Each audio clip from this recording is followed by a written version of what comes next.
বিদ্রোহী কবির জন্মবার্ষিকী উপলক্ষে পশ্চিমবঙ্গের আসানসোলে কাজী নজরুল বিশ্ববিদ্যালয়ে মেলা ও সাংস্কৃতিক অনুষ্ঠান হয়েছে। এতে একক সঙ্গীত পরিবেশন করেন প্রখ্যাত নজরুল সঙ্গীত শিল্পী ফেরদৌস আরা। নজরুলের জন্মস্থান চুরুলিয়ায় ফেরদৌস আরার গানের সাক্ষী থাকল ভারত বাংলাদেশের অগণিত নজরুল প্রেমী। শাহ এম হোসেনের রিপোর্টে বিস্তারিত।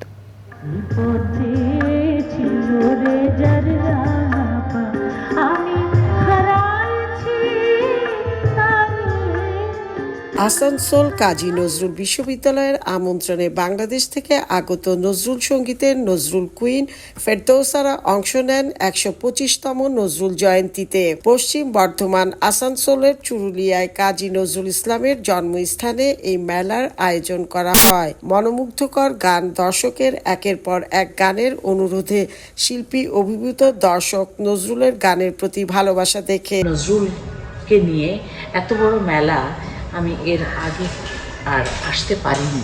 অনেকবার হয়েছে, তবে এবার ছিল অনেক অসাধারণ। সেই মেলাতে এতক্ষণ গান গিয়েছে এবং শুধু গান নয়, সেই সাথে যে শ্রোতা মেলা বসেছিল, এটা দেখার মতো। এই অনুষ্ঠানের মধ্য দিয়ে চুরুলিয়াবাসীকে নজরুল কুইন ফেরদৌস আরা প্রমাণ করে দিলেন বাংলা ভাষাভাষীর কাছে নজরুলের গানের ভাণ্ডার কত অপরিসীম। নজরুল সকল বাঙালির হৃদয়ে বেঁচে থাকবেন তার কীর্তির মধ্য দিয়ে।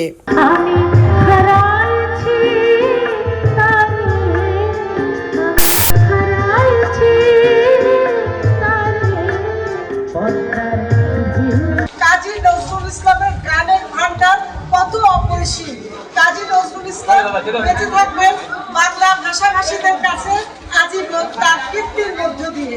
পশ্চিম বর্ধমানের চুরুলিয়া থেকে Shah M Hossain, channel I, Bharat.